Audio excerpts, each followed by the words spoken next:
geometry, how's it going? It is the next section. We're going to keep going. 3.1, parallel lines crossed by a transversal. Some of this you may have heard, possibly. I remember doing it in 8th grade a little bit, but I don't know. Learning target for this next section, I can determine the relationship between angle pairs formed by a transversal crossing parallel lines. Oh my gosh, that's a lot of words. We're going to talk about what all of that means. The success criteria is that you will be successful when you can identify angle pairs formed by a transversal crossing parallel lines and categorize them as supplementary or congruent. All right, pause if you need to. We're going to keep going. So, some vocabulary that you may want to get down. What exactly a transversal is. It's a line that intersects two or more coplanar lines at different points. Coplanar means they lie on the same line, all right? Or, excuse me, they lie on the same plane. So, line J and line K would be considered coplanar lines. Transversal intersects them at two different points, all right? So T here in this picture, if you want to get a picture down, T would be that transversal. What's something that isn't a transversal? What was my example? There's two coplanar lines. There's a transversal. It doesn't intersect at two different points, right? What about something that looks like this? Yep, there's two coplanar lines. There's a transversal. All right, again, that's our definition. Pause if you need to. We're concerned about the angle relationships that are formed with these two lines. And we're going to look at what exactly it means with these angle relationships in parallel lines. But first, we need to know exactly what we can call these angle relationships. So, you've got two lines. You've got a transversal that runs through them. They may or may not be parallel, but let's just look at some angles. We've got these angles that are formed, all right, intersection of two lines. Maybe we have some vertical angles as well. Corresponding angles are going to be pairs of angles that are in the same position. And I'm going to add underneath here, corresponding angles, think same position, all right?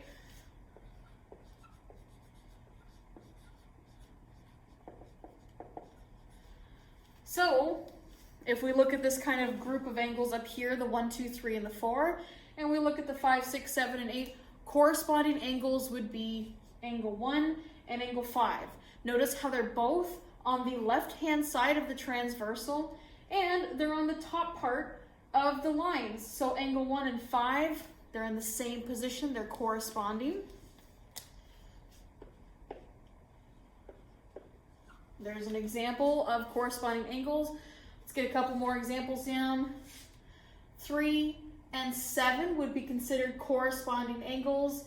Again, they're in the same position. They're both on the right side of the transversal now, and they're both on the bottom of the coplanar line. So we could say 3 and 7 are also corresponding angles. 2 and 6 are corresponding angles.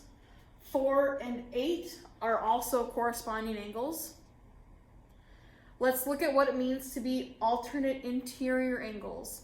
So, if you think alternate, think of like on different sides, right? You're not on the same side, you're on alternate sides.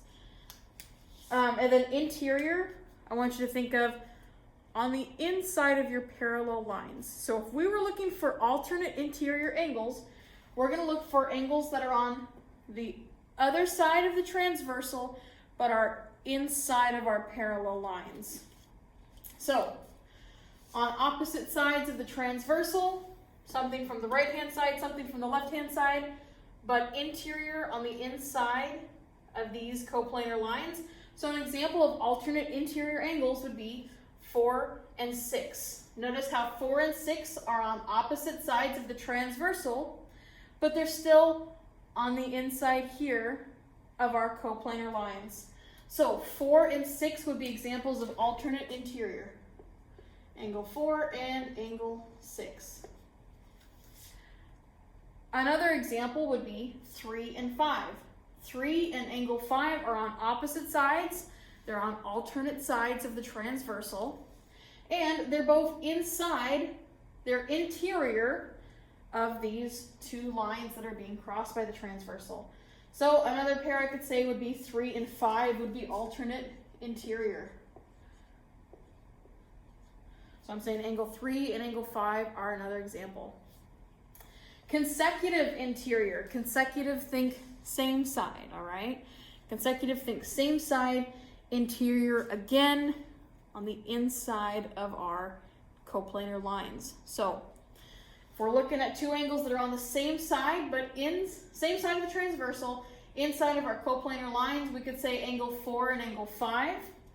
Angle 4 and angle 5 here are consecutive. They're on the same side of the transversal. They're both on the left-hand side, and they're still on the inside here of our coplanar lines. So that's what it means to be consecutive interior angles. 4 and 5 would be an example of these. And another example would be angle 3 and angle 6, all right? Again, angle 3 and angle 6 are consecutive. They're on the same side of the transversal, and they're on the inside of our coplanar lines. So angle 3 and angle 6 is another pair I'm going to write down.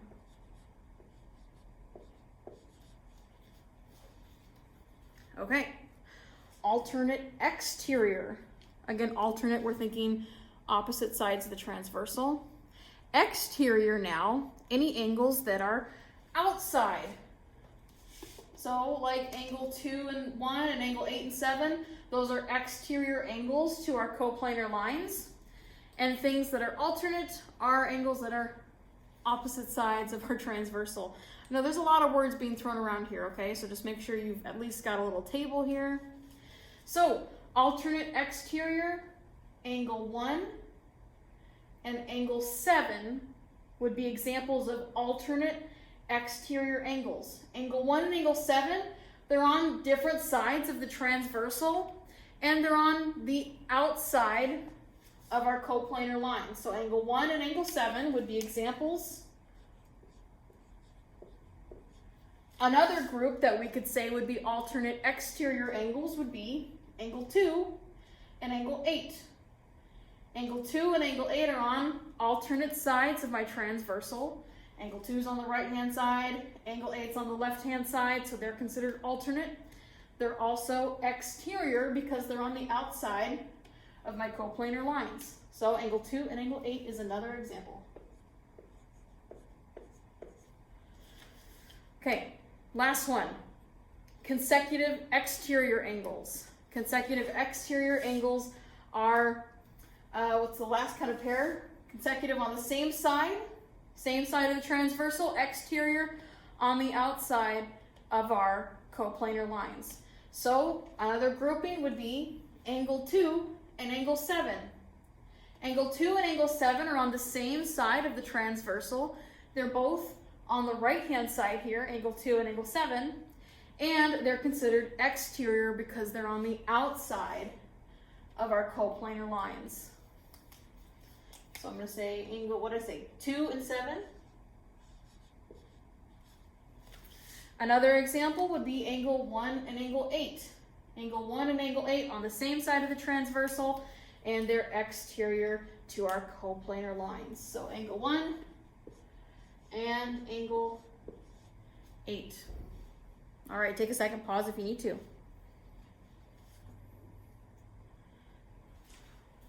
I don't want to get rid of this too much because it's going to come back. All right, parallel lines. If you need that definition, pause, write it down. If you don't know, if you don't need it, then don't write it down, okay? If you know it, then don't worry about it. Parallel lines, lines that will never intersect each other. So here's an example of parallel lines. They're going to keep going on and on forever in that direction and in that direction, and they're never going to intersect each other, all right? One way that we can mark parallel lines is by adding, they already have arrows on both sides, so we know they're lines, but another way that we can show that they're parallel lines are adding another set of arrows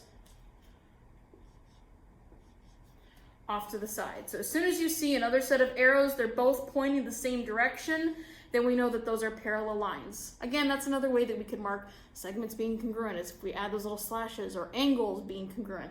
If we have little arcs, one way we can mark parallel lines congruent in a figure are by adding 2 little arrows.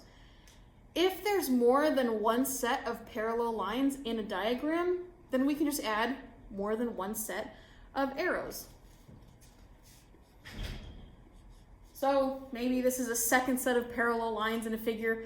To distinguish it from the first set, we would just add 2 little arrows there. All right, not too bad. One thing I forgot to mention was if we want to say that 2 lines are parallel, a way that we can write it is write the 2 lines. So we have the 2 lines M and N, and we draw little parallel lines in between. So in proofs, a little shorthand to show, instead of writing out lines M and N are parallel, we can instead just use this shortcut. M is parallel to N, and we're going to see that in proofs, all right? So make a note that this is the shortcut using those 2 little lines in between M and N, or whatever lines you're dealing with to show that they are parallel. Okay. This, you don't need to write down. This is available in your book. This is available in the slides so that you can look at it. It's also, we're going to break it all down here in just a second, but I do want to have that slide in case anyone needs it, okay? So we're going to talk about angle pair relationships that are formed when parallel lines are cut by a transversal. We still use the same words, corresponding angles, alternate exterior angles, interior, etc., etc. We still use those words, but there's some special little things about these angles that are formed when our transversal is being cut by 2 parallel lines. Notice those little red arrows there are marking my coplanar lines now parallel. I'm going to fix that last one that I erased. So corresponding angles, again, another example of that would be angle 1 and angle 5. If you look at angle 1 and angle 5 in that picture, and you may want a new picture to go along with this to show that they are parallel lines, angle 1 and angle 5 are corresponding. Okay, so this is a lot. Let's go through them. Corresponding angles, when we have parallel lines, are always going to be congruent. So corresponding angle 3 and 7 are always going to be congruent when our transversal is cutting parallel lines. Angle 2 and angle 6 are corresponding angles. They're always going to be congruent in transversals when it's cutting parallel lines. So here I'm just going to say congruent. All right. Again, when we have corresponding angles with parallel lines, corresponding angles are always going to be congruent. Alternate interior angles, and we're going to go through these and we're going to prove them later, but I just want to have this down, all right? Alternate interior angles, so for example, angle 3 and angle 5, angle 3 and angle 5 here, or angle 4 and angle 6 in our picture, those are alternate interior angles. Those are also going to be congruent when we're talking about parallel lines.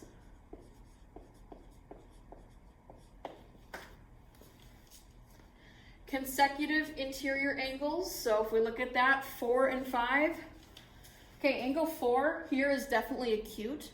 Angle 5 is definitely obtuse. All right, so they're not going to be congruent, but they are going to be supplementary. Supplementary means they add up to 180 degrees. All right, so these guys are going to be supplementary.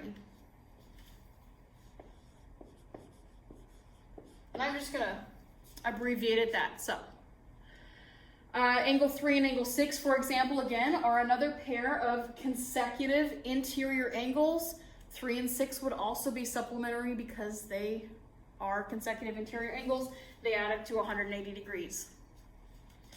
Okay, let's look at these last two alternate exterior angles. So we looked at angle 1 and angle 7. Angle 1 and angle 7 are alternate exterior angles. They are going to be congruent.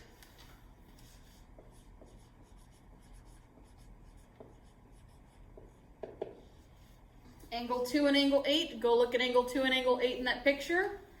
Right here and right here, they're also going to be congruent. All right?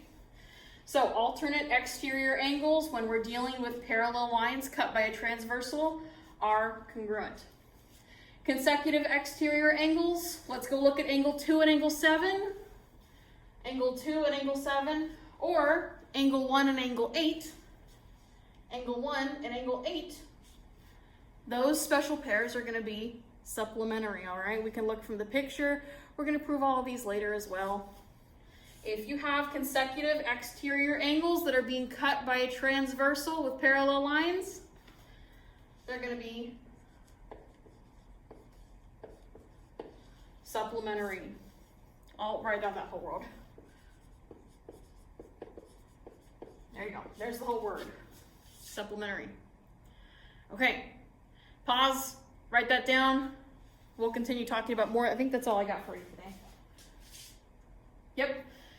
We'll continue talking more about that, but you should have all of those definitions, some examples of alternate interior, some examples of corresponding angles or consecutive exterior angles, all right? That should be logged in here as well in your notes.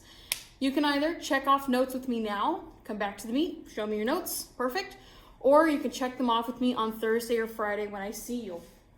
We will finish, because I want to do one proof together, we will finish a proof and review and time for homework on Thursday/Friday when I see you, all right? But it's Wednesday. I didn't want to waste a short day with something after a test, so got a little bit of notes. Have a good day. See you soon. Let me know if you have any questions, as always.